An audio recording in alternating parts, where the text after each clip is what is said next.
the gentleman from Wisconsin, Mr. Kind, for 30 minutes. Thank you, Madam Speaker. I ask unanimous consent to revise and extend my remarks. Without objection. Madam Speaker, on a lighter note, this will be one of the last opportunities that I'll have to address this chamber as representative of the people of the 3rd Congressional District of Western and North Central Wisconsin. It has truly been the honor of my life, but Tawny and I decided last summer that it shouldn't be the honor for our entire lives, so we decided to make this our last term after 26 years of serving the people back home. Now, as a kid growing up on the north side of La Crosse, Madam Speaker, if someone had told me, the son of a telephone repairman, that I'd one day be serving in a place like the United States Congress, I would have thought they were crazy. I thought this was a place where only the politically connected, the Kennedys, the Rockefellers, or those with great wealth would come to. And I guess I'm a living example that if you want to serve your nation, there's still opportunities to do so at all levels. I had a chance to cut my political teeth as a college undergrad with one of my political icons and heroes back home, Senator Bill Proxmire. From him, I learned the importance of fiscal responsibility, something that I have tried to practice each year in Congress, tried to instill in my colleagues the need for us to balance our books. I was a big advocate back in the 1990s when I joined this Congress for pay-as-you-go budgeting rules, which is a simple concept. It just means that if you're going to have a spending increase or a tax cut, you got to find an offset in the budget to pay for it in order to maintain that balance. And then if you're able to hit the sweet spot with strong economic growth, increased worker productivity, and with that comes increased revenue to the Treasury, you can actually not only balance budgets, but run some surpluses, something that the second term of the Clinton administration demonstrated with 4 consecutive years of budget surpluses where we were actually paying down the national debt rather than adding to it. But in my humble opinion, Madam Speaker, I believe I've represented the most beautiful congressional district in the nation.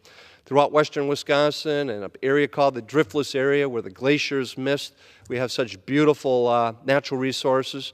I have more miles that border the Mississippi River than any other congressional district in the nation. So I took it upon myself as a particular duty and responsibility to do what I could to better protect and preserve the Mississippi River and the watershed basin for future generations.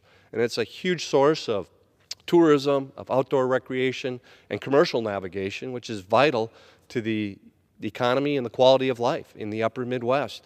I'm proud that when I first got here back in '97, I helped form the first bipartisan Mississippi River Caucus. We were able to do some good work. Republicans, Democrats working together to manage river issues and make sure that we approached it as one continuous ecosystem rather than just a northern and a southern Mississippi area. And we have a lot of rivers, a lot of lakes, beautiful bluffs and hills and coulees that people enjoy back home. But more importantly, it's been such an honor to represent the people of the district. Good, honest, hardworking, salt of the earth. I've seen time and time again over those last 26 years when a community got hit with a natural disaster. For us in western Wisconsin, it was typically bad flooding that hit people in their communities and flooded their homes and businesses.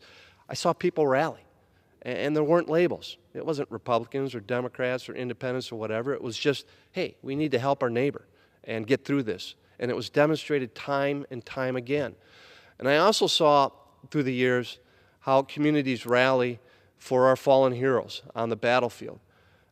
People over the last year, knowing that I was going to be stepping down at the end of this term, have asked me, what was the most difficult part of your job serving in Congress? And, well, besides the obvious, the amount of time that you have to be away from and sacrifice from your family and those missed opportunities, clearly the most difficult part of this job is receiving that phone call from the Pentagon and then having to deliver that message to the family back home that their loved one has just fallen on the field of battle, and how absolutely soul-crushing that is to have to deliver that message and hear the family's reaction to it, and then go to that soldier's funeral in the community. But it was also inspiring seeing how the community rallied around that family and truly honored that fallen hero at the time.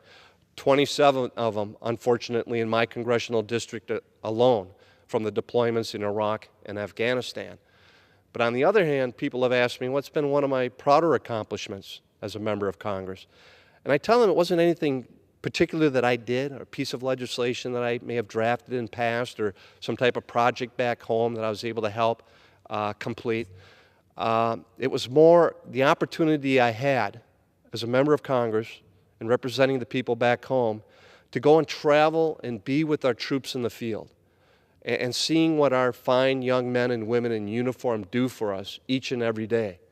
You know, we send them off in these faraway battlefields with strange-sounding names and weird histories and conflicts that are centuries old, and we ask them to perform incredibly dangerous and difficult missions. And they do it. And they're so well trained, they're so well motivated, they're the best our nation has to offer. And it's just inspiring being in their presence, especially the 5 times I went to Iraq, the 6 times I was in Afghanistan, the 1 time I went to Kosovo at the height of that air war in the late 1990s, and seeing the job they do for us. There is no other nation in the world that can do what our military does. And they do it with decency. And they do it by abiding to the Geneva Convention. And that's something that the world expects of us.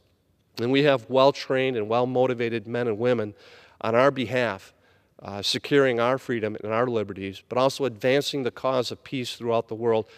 I just wish everyone, as a citizen of this country, could see and go and do the things that I did in meeting with our troops in the field. That clearly is the proudest moment. I've never been prouder to be an American than during those opportunities to be with them. I've enjoyed the committee assignments that I've had through the years. I initially, when I came to Congress, was assigned to the Natural Resources Committee, of course, with all the work we were doing for the Mississippi River. I've been one of the co-chairs of the National Park Caucus for a number of years now. Truly America's greatest idea. It's kind of neat to think of that democratizing principle that we created in the national park system, that just because that we are citizens of this great nation, all of us are co-owners of some of the most beautiful and some of the most expensive real estate in the entire world, our national parks, and they're calling for us to visit. They're beautiful places. I fell in love with them as a kid, and I wanted to pass that on to my family and my children, so every August during our recess here in Congress, I'd take the family to a different national park where I could meet with the superintendents and the park personnel and get a park briefing, but also take the family out in the backcountry where we went backpacking. And we started that when the boys were just toddlers and they could just barely carry their own sleeping bag. But as they got older and stronger, Tawny and I tended to load down their backpacks more and more and made that backpacking a lot easier on us. So I encourage our citizens to take advantage of the great national parks we have, the national wildlife refuges that we have. I also help form and co-chair the Refuge Caucus, having 3 of the most beautiful ones in my congressional district as well. They're objects of splendor, meant for us to enjoy and to utilize. I also served on the Education Workforce Committee. I represent 6 of the 11 state universities in Wisconsin, 4 of the greatest technical schools that we have. I made it a priority to focus on access to the affordability of higher education, making sure that those doors remain open to all of our kids, regardless of their socioeconomic background. I was one of the champions on the need-based financial aid programs because I benefited from that myself. Again, as a kid of a telephone repairman, I was first generation to go on to school. You know, my family didn't have the resources to send me to college, let alone technical school, but through a combination of student loans, the work-study program, I qualified for Pell Grant, being a low-income student. I was able to make it work financially. In fact, I think I still hold the undergraduate career for the most toilets cleaned in a 4-year span. It was the most disgusting job on campus, but it paid the best through work-study. And so I was willing to do that 2 hours a day, every day, for 4 years in college while I was still trying to play college football and all that other stuff that I wanted to do. And I wanted to make sure those programs continued and were strengthened for the next generation, because I didn't want to be one of those representatives that pulls the ladder up behind me and tells the next generation, tough luck, you're on your own. I think it's one of the wisest investments we can make as a nation in our youth and expanding those educational opportunities, because the truth is the jobs of the future are going to put a premium on higher education learning. I mean, that's just the way the world, global economy is today. And so we got to expand that access. And then the work we did on committee, too, for workforce development and worker safety issues, very proud of that. Served on the budget committee for a number of years, had a short stint on the agriculture committee.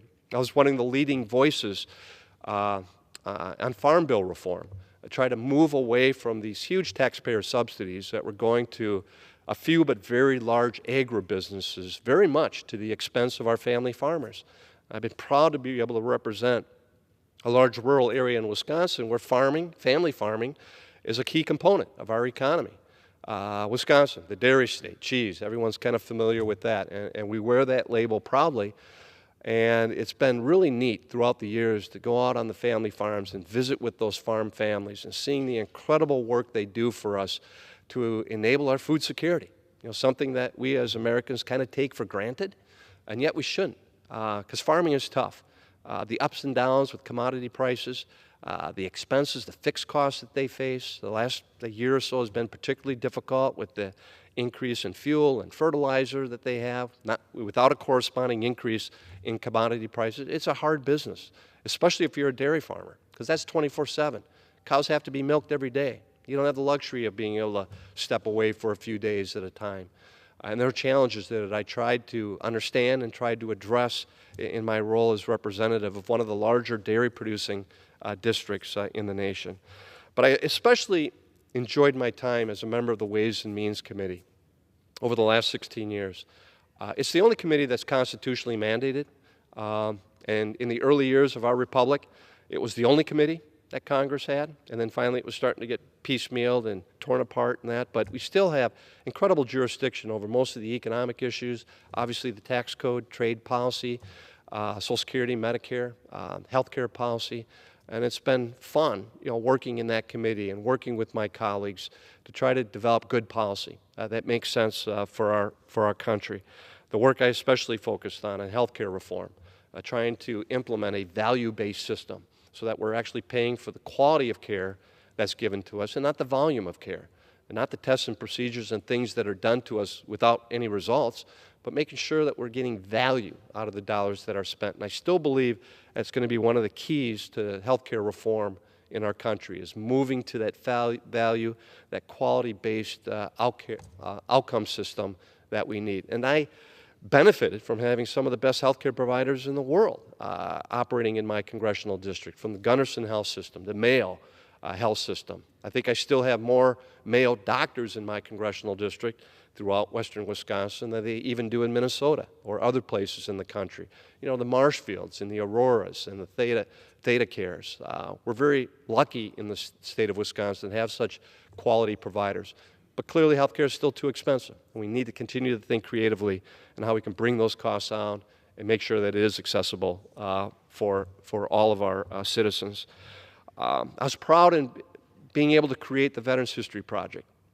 This is an attempt to record our veterans' stories before it's too late and they pass away, because I believe it's an important part of American history that needs to be preserved. So I teamed up with Emma Holton, a Republican friend, back when. He was a Marine, and we introduced the legislation on the House side. We teamed up with Max Cleland and Chuck Hagel on the Senate side. I think we still have the record for the shortest period of time when a bill was introduced and what was signed into law by Bill Clinton, because everyone saw the urgency. At the time, it was the World War II generation that were passing away at like 2,000 a day. And we wanted to get this program up and going in order to start capturing their stories. And then we're archiving it at the world's greatest library, the Library of Congress. And they've done a tremendous job of handling that program and collecting all these stories, digitizing them now, making them available on the internet for everyone to access, but especially our younger generation. And what gave me the idea to create the Veterans History program, and I'm proud to report today we have over 120,000 of these veteran stories collected nationwide, and now we're shifting the focus to the Vietnam generation who are starting to pass away because they're getting up there in age too. But what gave me the spark to create it was Father's Day weekend. I was out at the picnic table with my dad, Korea generation, my uncle, his brother Donnie, who flew bomber missions in the Pacific during the Second World War. And for the first time, they started talking to me about their experience. And I go, holy cow. And I told them to stop as I ran into the house and got the family video camera, and then came out and set it up because my two boys were just toddlers at the time, and I wanted them, when they were old enough to appreciate it, to be able to hear it from their grandfather and their great uncle. And then I came back to Washington that next week and said, given the technology that's available today, we need to be doing this nationwide. And so we quickly drafted the legislation and moved it through both chambers and got it implemented into law. And it's been a lot of fun being able to not only interview our veterans, but seeing this program grow and the history that we're preserving, so future generations never forget the type of service and sacrifice that came before them. Did a lot of work on the veterans front, obviously, trying to ease their transition from Iraq, Afghanistan to back home. We had 2 million of them coming home with special needs, physical and mental, that needs to still be addressed. VA hospital in my district, I spent a lot of time making sure we had better coordination of care and better outcome of care for our veterans. And more needs to be done on that front. It's a promise our nation has to live up to, given the type of service and sacrifice that these men and women do for us. I was also co-chairing the Rural Health Care Caucus. Obviously, as a representative of a lot of rural providers in my district, I teamed up with Kathy McMorris-Rogers for a number of years to make sure that our rural providers had a voice when it came to health care policy, given the unique challenges that they face with recruitment and retention and just those rural settings generally, and the type of obstacles that we have to overcome. In many cases, that these rural hospitals is the anchor of these rural communities. And if they lose it, it has a huge economic impact. And it also makes it very difficult then for the people in that region to access the type of quality health care that they need. And I also helped, when I first got here, help form the New Democratic Coalition. It was back in '97 with Cal Dooley, Tim Romer, Jim Moran, others, who felt that we needed to try to restore the sensible center in Congress with a pragmatic group of House members who could get together on a weekly basis, figure out how we can complement each other's work, but also figure out ways of building bridges rather than tearing them down around here. Form those crucial bipartisan relationships to get things done, working closely with the Clinton administration initially and then subsequent administration. I got the honor of chairing the New Dem Coalition for 4 years. Today, I think we're close to 100 members in the Democratic caucus. Great members, hardworking, earnest. Again, those trying to build bridges and get things done around here. And I think that group has a lot of hope and promise in the coming Congress now, of finding the relevancy and finding those crucial relationships across the aisle that we need in order to advance the issues and the policies to benefit our nation. And I know I'm leaving that New Dem Coalition in very good hands with the young, bright, talented leadership that has come up now and taken over the reins. Also, I had some good mentors as I was growing up. I mentioned my Senator Bill Proxmire, who had a chance to intern for, wrote many of his speeches about the need for the Senate to ratify the Anti-Genocide Treaty. But he was one of the first that was sounding the alarm about fiscal irresponsibility and how we have a responsibility as representatives to be a good steward of the dollar.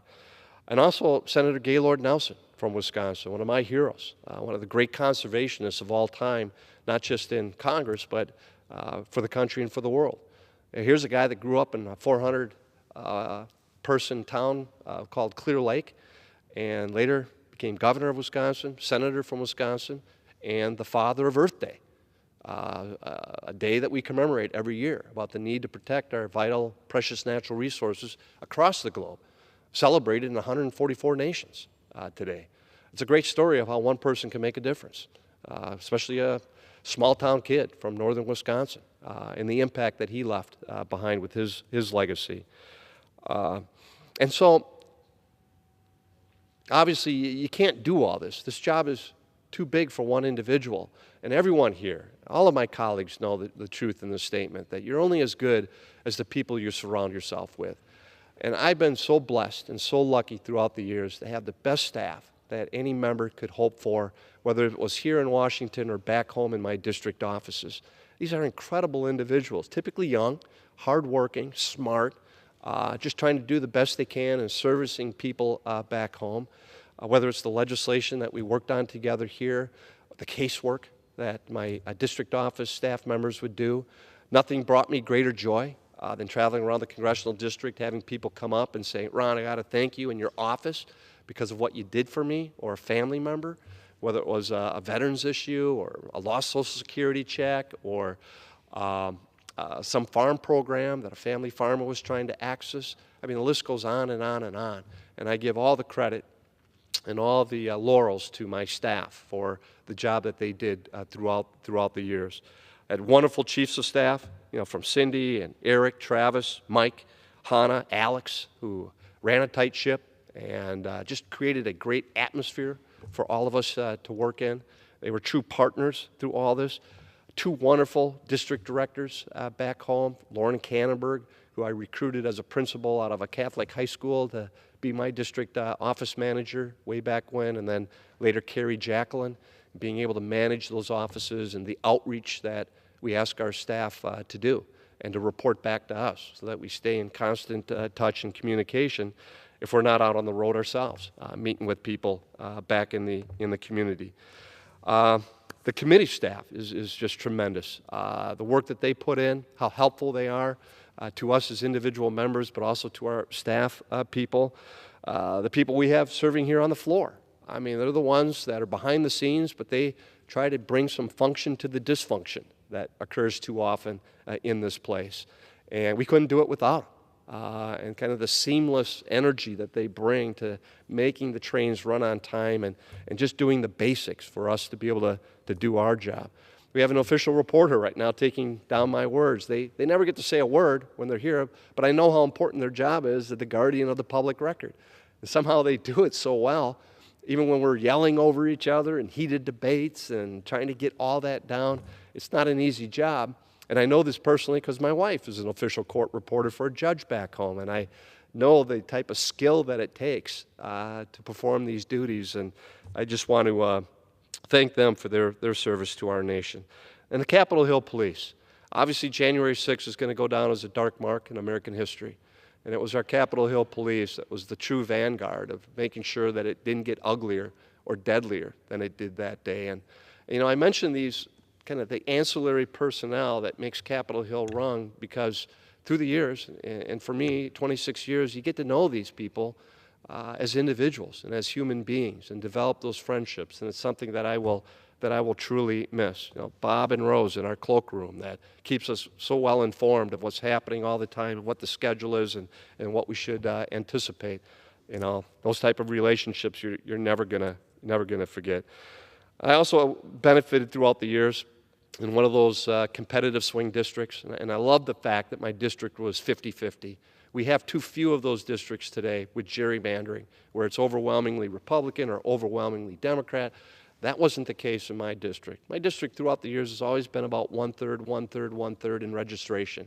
And that forced me to play it down the middle and to understand that I was going to be taking incoming from the far right and the far left. And I always reminded my staff to don't worry about that because that's not where our district is. In fact, if I wasn't taking incoming from the far, far right and the far, far left, I probably wasn't doing a good job of adequately representing the people in the district that I had. And it was such a joy because they did place their trust and confidence in me to make good decisions on their behalf, even though a lot of them will tell them they had disagreements with me throughout the year.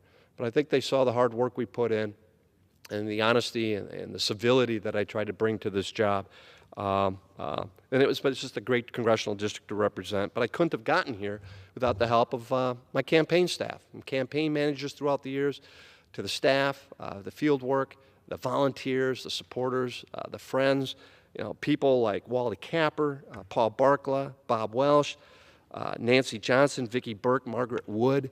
I mean, these are the ones that have enough belief and trust in you that they're willing to give you one of the most precious things that we own as human beings, and that's our own time. And they, time and again, campaign after campaign, was always there helping out and pitching out. And that was true for thousands of people back home who supported me throughout the years and not only made it possible for me to win in a very competitive district, but also made it fun because as candidates going through tough campaigns, it means a lot knowing that you got a lot of friends and a lot of supporters that have your back and care about you and care about the outcome of our democracy. And they've been terrific. But most of all, I want to thank my family. It starts there, it ends there, especially my soulmate,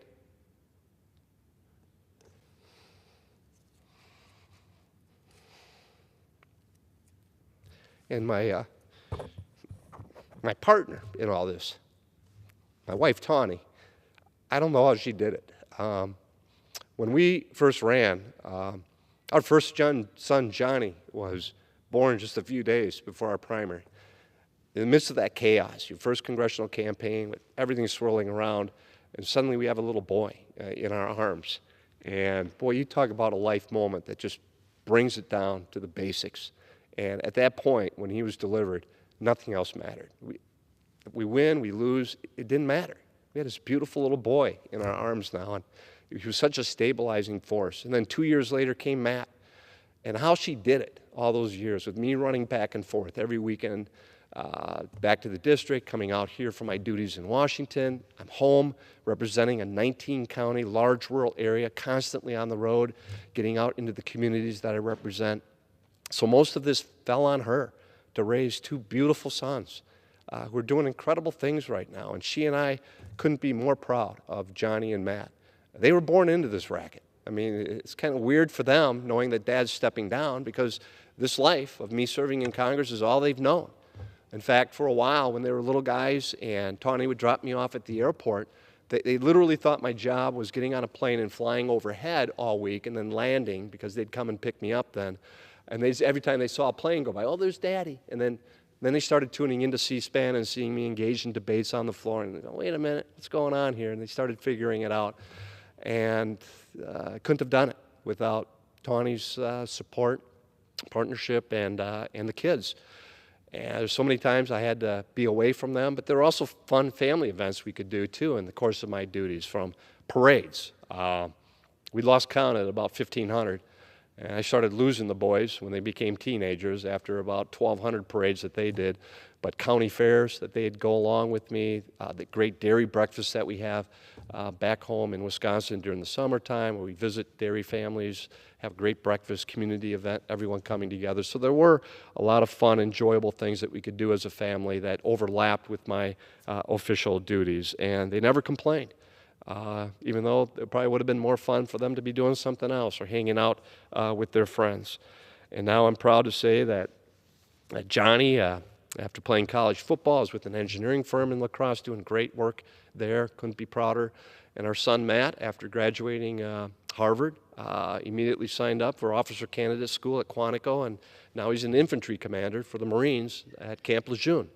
And yes, they fixed the water problem down at Camp Lejeune after seeing all those ads on TV lately. And yeah, so that's what they've been able to do. And Tawny and I are very, very lucky to have those two sons and the type of young men and citizens that they've become.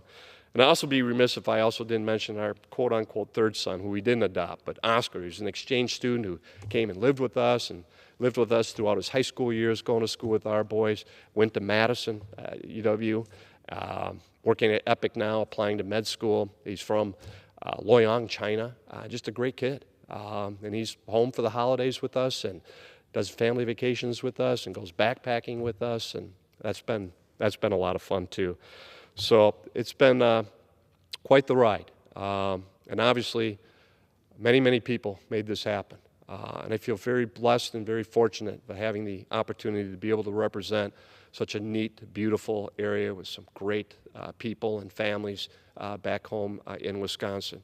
We are looking forward to the next chapter. Don't know what that is yet. No final decisions have been made, but Tawny and I are going to be looking for new ways of being able to contribute to the community, being able to support our democracy.